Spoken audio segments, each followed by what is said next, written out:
사랑과 마음 상담센터에서 보내드리는 새벽 프로그램 이른 아침 햇살받기입니다.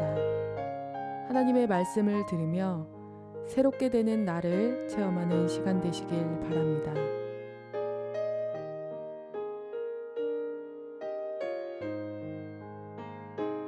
사랑과 마음 상담센터에서 보내드리는 이른 아침 햇살받기 시간입니다. 어제 믿음의 현상, 믿음의 영적 현상 중에 하나가 택함 받은 자는 반드시 징계와 시험을 받는다.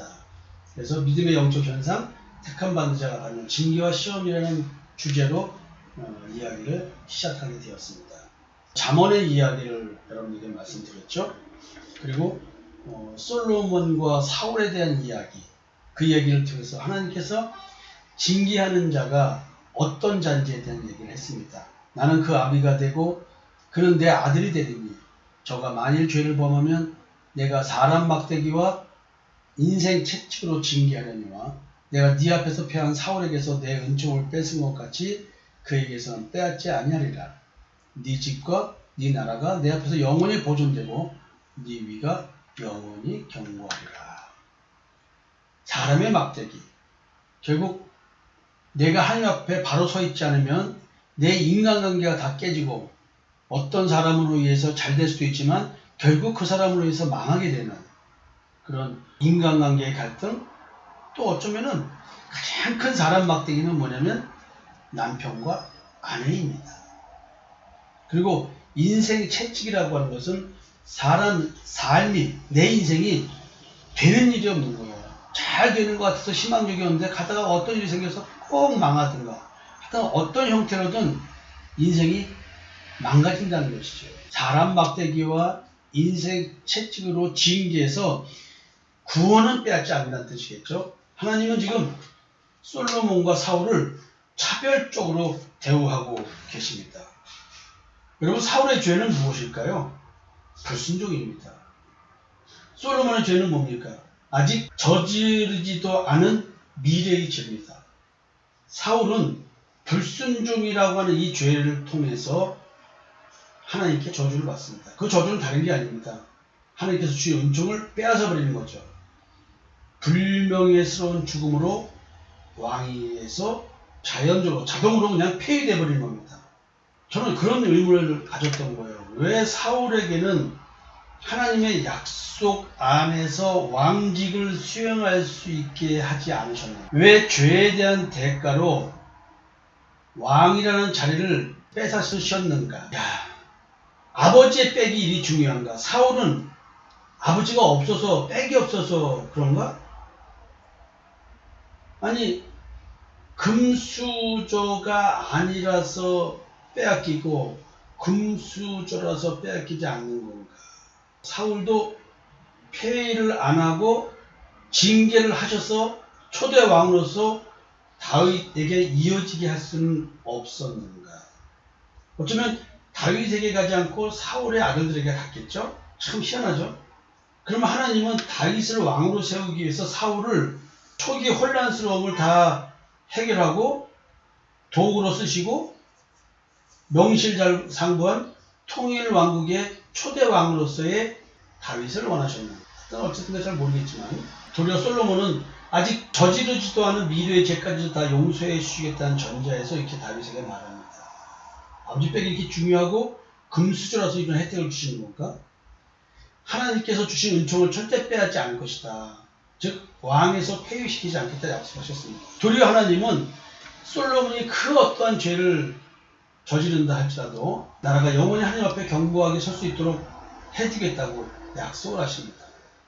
그러니까 지금 다윗은 하나님께 어마어마한 표현을 듣는 거예요. 이 약속을 받는 거예요. 폐위가 아닌 징계 조치를 하겠다. 다윗이 하나님만 의지하고 하나님께 순종하고 사는 그 인생, 그 어떠한 죄를 저질러서 징계를 받아도 하나님 손에만 있겠다고 하는 참 이 엄청난 하나님께 대한 의지, 이런 마음에 합한 다윗을 보면서 하나님은 아들을 위한 약속을 이렇게 합니다. 징계 방식이 사람의 막대기와 인생의 채찍이었습니다. 자, 이런 생각을 갖고 오늘 우리들의 삶을 본다고 한다면 힘든 오늘 현실을 통해서 하나님의 사랑을 너무나 깊숙이 느끼고 깨닫고 눈물 흘리면서 감사하지 않을까요? 하나님은 왜 솔로몬과 사울을 차별하여 대우했을까요? 하나님의 공의가 무엇일까요? 사울과 솔로몬의 죄의 문제를 놓고 하나님께 공의를 얘기한다면 하나님은 공평하신가요? 판결 기준이 공평한 기준인가요? 우리는 이렇게 말할 수 있는데 판결 기준이 하나 있었습니다. 가만히 놓고 보면 단 하나였어요. 사울의 죄가 불순종이라는 말 속에서 힌트를 얻을 수가 있습니다. 사울은 하나님을 섬긴다고 하면서도 섬기지 않았습니다. 왜냐하면 예수 그리스도의 십자가의 대속의 은총을 믿는 믿음이 없는 왕이었습니다. 그걸 암만 얘기해도 믿지 않았습니다. 그러나 다윗과 솔로몬은 그 어떠한 잘못을 저지러도 십자가의 대속의 은총을 믿는 믿음은 있었다는 것입니다. 하나님 안에서 살아가는 자가 삶 속에서 저지르는 그 어떠한 행위적 잘못, 그 어떤 거라도 하나님은 다 용서하실 수 있지만 불순종, 즉 십자가의 대속의 은총을 믿는 믿음이 없는 것만은 용서하실 수 없다는 것이죠. 여러분, 차별 대우의 원인은 제사와 순종의 차이였습니다. 사무엘이 이르되 여호와께서 번제와 다른 제사를 그의 목소리를 청종하는 것을 좋아하신 것 같이 좋아하시겠나이까. 순종이 제사보다 낫고 듣는 것이 수량의 기름보다 나으니라. 지금 사무엘 선지자가 저기 사울에게 지적하는 이야기입니다. 사울은 제사를 지냈습니다. 근데 이 제사가 분명히 번제를 드렸습니다. 그러나 이것은 다른 제사였습니다. 하나님의 목소리를 청종하지 않고 듣지 않고 하나님의 말씀을 듣지 않고 믿지 않고 예수 그리스도의 십자가의 대속의 은총이라는 이 근본적인 영적 예배에 대한 것을 깨닫지 않고 거부하고 행위적으로만 하고 있었다는 거죠. 이게 불순종이라는 거예요. 근데 지금 다윗은 순종하는 자였습니다. 따라서 솔로몬도 아버지 닮아서 하나님의 말씀을 들을 것이라는 전제하에서 이야기를 하는 것입니다. 솔로몬이 짓지도 않은 시점에 죄를 지을 것이라는 전제하에서 다윗에게 이 언약의 말씀을 하게 된 것입니다. 그리고 예를 드신 게 폐위된 사울의 이야기였습니다. 결국 지금 제사 똑바로 들어야 돼. 하나님이 구하시는 제사는 뭐예요? 상한 심령이었고 하나님이 구하시는 제사는 뭐냐면 영적 예배였습니다. 신령과 진정으로 드리는 예배. 하나님은 영이시기 때문에 이런 영적 예배를 드리는 자를 지금 찾고 계시다고 합니다. 왕의 왕직을 유지할 수 있게 해주시는 것, 이것은 하나님이 해주신 건데 하나님 앞에서 왕직을 유지할 수 있는 근거는 뭐냐면 율법의 행위적 제사가 아니라 율법을 완성하러 오신 예수 그리스도, 이 제사가 이거라는 걸 깨닫는 거예요. 예수 그리스도를 제물로 드리는 것. 희생의 대속 제물이 예수잖아요. 십자가의 죽음과 부활. 지금 제사가 이거라는 거예요. 사울은 그렇지 않았다는 것이죠. 우리는 왕 같은 제사장이에요. 왕이 왕직을 유지할 수 있는 것은 하나님의 은혜인 예수 그리스도의 십자가의 대속의 은총을 믿는 믿음을 바탕으로 하는 겁니다. 사울은 율법의 행위적 제사를 드려서 폐위된 겁니다. 여러분, 우리가 왕 같은 제사장이라고 할 때 그것은 예수 그리스도의 십자가의 대속의 은총을 믿는 믿음으로 하는 거지 행위로 되는 게 아니에요. 원래 우리가 예배를 드리는 것은 교회에 와서 예배를 드리는 이 행위에 있는 것이 아니라 영적 정체성의 변화가 있는 가운데서 순종할 수 있는 자가 드리는 영적 예배에 드리는 거예요. 예배는 뭐야? 예배 때 제물을 드리는데 그것은 나의 상한 마음이라는 것이죠. 내 마음 고쳐 주시하는 것. 이게 영적 예배라는 것이죠. 하나님이 원하시는 제사는 사울이 드린 그런 제사가 아니었습니다. 가인이 드리는 그런 제사가 아니었습니다. 그런 제물 드림이 아니었습니다. 하나님이 원하는 제사는 상한 심령을 드리는 것이었고 만물 중에서 가장 부패한 상한 마음을 번제의 제물로 드려서 제사 드리기를 원하는 것입니다. 이것이 바로 하나님이 원하는 순종인데 사울은 불순종했어요. 예수 그리스도의 십자가에서 자신의 옛사람을 못 박아 죽이는 것이 하나님께 대한 우리의 순종이었습니다. 이 옛사람, 이걸 안 죽이겠다고 하고 행위만 하는 사람들이 불순종하는 자들이에요. 옛사람은 탐심과 정욕으로 구성되어 있는 사람들이죠. 자기의 쪽 욕구밖에 모르는 사람이죠. 자기의 뜻대로 신앙생활하는 사람들이죠. 하나님의 뜻대로 신앙생활을 한다면서 자기 뜻대로 하는 사람들, 자기 중심적인 사람들, 행위 완벽주의적인 것을 추구하면서 그 기준을 가지고 자기의 신앙을 평가하는 사람들이죠. 이게 불순종이라는 것입니다. 옛사람을 십자가에 못 박아 죽이는 것이 하나님께 대한 우리의 순종이었습니다. 이 순종이 있는 자의 왕직은 그가 그 어떤 죄를 지었다 해도 왕같은 제사장직을 잃어버리지 않습니다. 구원에서 떨어져 나가지 않는다는 얘기죠. 하나님께서 죄로 인해 왕직을 폐위하지 않으십니다. 이 여기서 말하는 죄가 뭐냐면 세상적인 거겠죠. 도덕과 윤리적인 죄, 뭐 이런 법적인 죄, 이런 걸로 인해서 양심의 가치가 심히 받는다 할지라도 내가 예수 믿는 믿음, 예수 그리스도의 십자가의 대속의 은총, 예수의 피뿌림이 있어서 악한 양심에서 벗어났다면 우리의 구원은 이 땅의 삶이 어떤 모양일지라도 잃어버리지는 않는다는 얘기죠. 그래서 우리가 막 죄짓고 사나요? 그렇지 않습니다. 도덕과 윤리적으로도 우리가 바르게 살아야 되겠죠. 자, 그러나 나는 이제 행위적인 신앙을 말하는 게 아닙니다. 죄로 인한 이 땅의 삶을 사는 동안 우리는 징계를 받습니다. 이 징계를 받는다는 이 말의 의미가 뭐냐면 내 행위에 대한 얘기를 하는 게 아니에요. 이것은 존재에 대한 징계입니다. 다윗이 늙어 죽으면 솔로몬에게는 자기를 돌보아주고 자기가 의지할 아버지가 없게 됩니다. 근데 나이 먹어서 뭐 아버지 있는 사람이 몇 명 있어요. 저도 고아 된 지 오래되죠. 엄마가 다 도와줬으니까. 지금 하나님께서 친히 아버지가 돼주신다고 하는 말씀, 그리고 징계와 시험을 얘기합니다. 도대체 하나님께서 친히 아버지가 되어주신다는 이 말씀, 즉 만약에 코옷에 자기 심리학적으로 얘기한다고 한다면 유와 전능감, 진짜 머리털까지 세신 바 되어서 나를 철저히 돌봐주시는 전능자가 나의 자기애적 욕구의 자기 대상이 되는 거예요. 이 아버지가 나의 탐심과 정욕을 채워주는 것이죠. 근데 이 아버지가 세상신은 그렇게 나를 속이고 있는데 진짜 참 아버지는 그 자기애적 욕구, 탐심과 정욕을 십자가에 못 박아 죽이는 거예요. 나는 본질적으로 이 죽임을 당하지 않겠다고 저항하는 자가 되는 것이고요. 근데 하나님께서 친히 아버지가 되어주신다는 말 속에는 어마어마한 두려움이 있는 거예요. 나를 죽이시겠다는 거 아니에요. 나의 옛사람을 하나님은 반드시 십자가에 못 박아 죽이겠다. 그래서 내가 너로 하여금 새 사람 되게 해서 새 사람을 있게 해주겠다.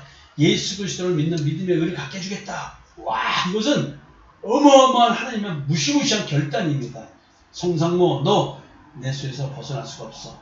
나는 내 스스로가 생명책에 네 이름을 적어놨기 때문에 너를 반드시 구원해야 돼. 여러분, 어마어마한 축복인데 이 축복을 누리려면 이 땅에서 우리는 본질상 진노의 자녀로 태어난 그 저주, 그 징계를 이 현실에서 받아야 되는 것입니다. 하나님께서 나의 아버지가 되어주신다고 해요. 그리고 어떠한 잘못이 있어도 징계를 할 망정 주신 은총은 절대 빼앗지 않으시겠다.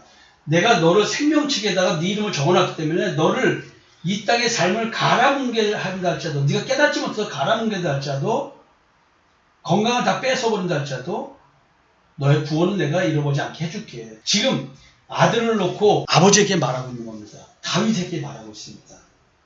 하나님 아버지, 저도 이 축복 주세요. 제가 아버지 앞에 마음이 합한 자가 되는 거 아시지 않습니까? 우리 기진이 김인희에게도 이런 축복을 주시고 우리 며느리들에게도 이런 축복을 주세요. 그리고 아버지 하나님, 저를 영적인 이 땅에 눈에 보이는 부모처럼 자기 대상이 되게 해주셔서 자기 담임 목사에게 영적으로 의지하고 있는 우리 성도들을 진짜 제가 복음으로 낳은 자식들이니 아버지 하나님 구원을 잃지 말게 하시고 징계와 시험을 통해서 이 땅에서 잘 하나님 손에서 훈련받다가 천국 가게 해주세요. 아버지 하나님. 여러분, 아멘 크게 마음속으로 해주세요. 다윗을 얼마나 사랑하는지 하나님께서 이렇게 말씀해 주셨어요. 다윗을 사랑하신 것처럼 아버지 하나님 저도 이렇게 사랑해 주세요. 그래서 육의 자식뿐만 아니라 영적인 자식들도 구원은 뺏지 마시고 사람의 막대기와 인생의 채찍으로 징계하셔서 올바른 아버지 앞으로 이끌어 주셨으면 좋겠어요. 지금 다윗에게 이렇게 약속하신 것은 하나님이 주시는 축복 중에 축복입니다. 하나님의 사랑의 표현, 이것이 바로 징계였습니다. 여러분, 오늘 하루 삶이 너무 힘듭니까? 부부관계도 너무 힘드십니까? 부모 자식 간에도 너무 힘드십니까? 하나님은 지금 우리의 거짓됨을 드러내고 있고 우리의 부패됨을 들춰내서 느끼고 깨닫게 해주십니다. 하나님의 사랑의 표현입니다. 옛사람을 십자가에 못 박아 죽게 해주시는 그 엄청난 하나님의 사랑입니다. 징계입니다. 영적 징계가 현실로 드러나고 있습니다. 영적 징계가 우리의 육적 삶에 어떻게 드러나고 있는가. 오늘 여러분 이런 생각을 하시면서 오늘 하루를 봐야 됩니다.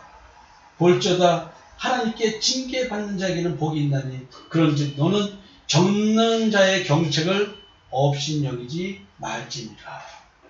젓는 자의 경책인 징계를 값어치 있게 여겨야 하는 이유가 바로 이런 것입니다. 다시 한번 말씀드립니다. 우리가 징계를 받는데 징계를 받는 것 이건 뭔지 아십니까? 우리로 세상과 함께 정죄함을 받지 않게 하렵니다. 어제 말씀드렸죠? 고린도전서 11장 32절 이하입니다. 우리로 세상과 함께 정죄함을 받지 않게 하기 위해서 오늘 징계를 주십니다. 믿는 자에게 징계란 하나님의 사랑의 표현이며 하나님께서 심판날에 공의로 심판하실 때 이 공의가 예수 그리스도의 십자가의 대속의 은총을 믿었느냐 안 믿느냐에 대한 믿음의 심판입니다. 믿음의 진실성 여부에 대한 심판입니다. 이렇게 심판하실 때 공의로 심판하실 때 자기의 죄로 말미암아 세상과 함께 정죄받아 영원한 벌에 처해지는 일이 없도록 하기 위해서 이 땅에서 죄값을 치르게 하는 것입니다. 여기서 죄값이란 심판날에 받을 죄값으로서 영원한 벌에 처해지지 않게끔 하시기 위한 하나님의 사랑의 표현이십니다. 하나님의 징계의 근본 의도는 하나님의 사랑을 알고 깨닫게 하기 위함이셨습니다. 지금 함께하는 교회 성도 여러분, 하나님의 사랑의 표현, 징계와 시험이었습니다.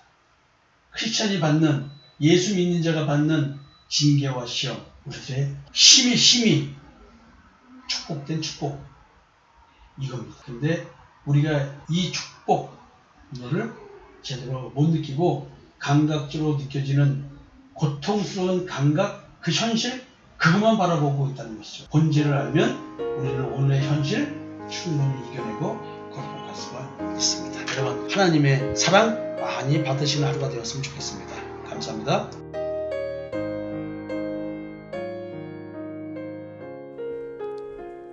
지금까지 사랑과 마음 상담센터에서 보내드리는 새벽 프로그램 이른 아침 햇살 받기였습니다. 오늘도 하나님의 주권적 역사로 마음을 치료받는 삶을 누리시기 바랍니다.